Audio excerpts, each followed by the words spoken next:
Ay mga kamix, magluto tayo ng tomato with manok. Ay malamig ang panahon ngayon. Ayan, lamigyan natin yung manok. Bali, may gitata ito 1 kilo mga kamix.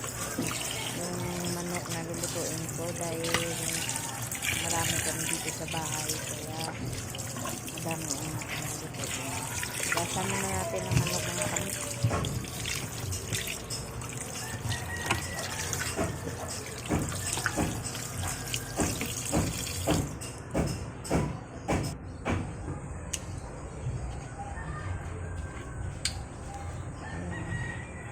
Bali kamix, kamti lang lagay ko ng mantika dahil ang manok nagmamantika rin. Kaya tama yung katamtaman lang na panggisa natin sa sibuyas, bawang at saka luya.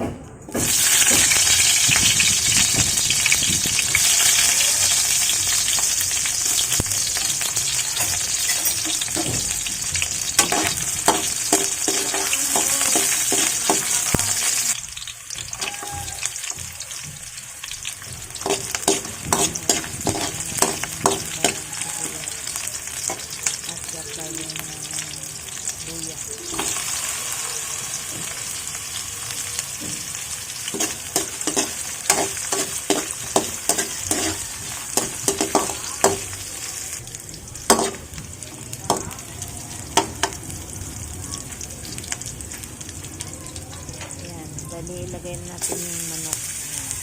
Ipatong natin siya sa sa luya para yung na luya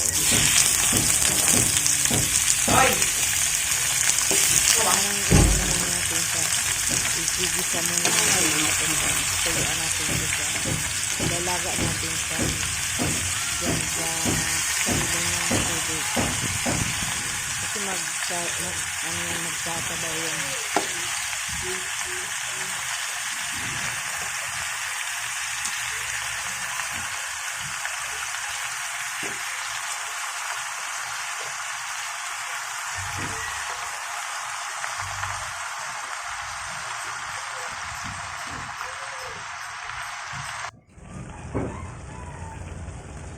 Ayan na mga kamix. Ilagay na natin yung kamatis. Itap natin sa itaas yung kamatis. Kung napapansin nyo, hindi ko siya ginisa kasi mawawala yung asim niya pag igigisa mo siya. Katulad niyang ano mo na siya, ipatong mo na siya, isabay mo siya sa ng asim niya yan. Pero hindi rin ganun kaasim katulad ng pampaasim. Ito medyo kunting ano lang, tama lang sa kamatis.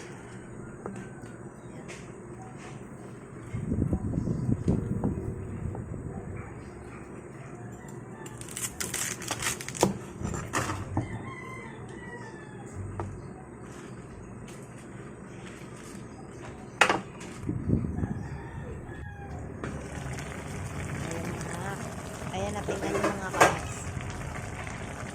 Sariling sabaw niya yan. Hindi pa natin yan lagyan ng sabaw. Kaya dagdagan natin siya ng sabaw.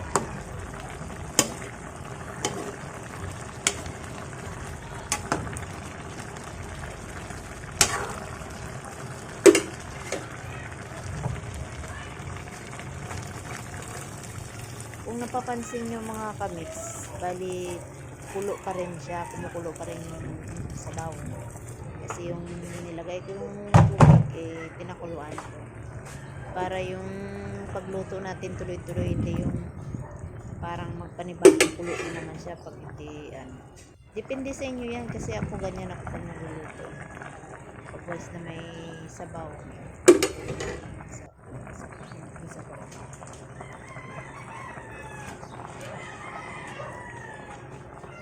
lutuin muna natin yung pichay na 2 to 3 minutes. Pagkatapos yan mga kamis, luto na yan.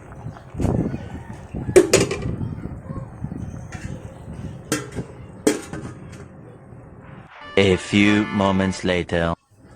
Ayan na nga mga kamis, luto na ang ating pichay at luto na rin ang ating ulam, tomato kinamatisang manok.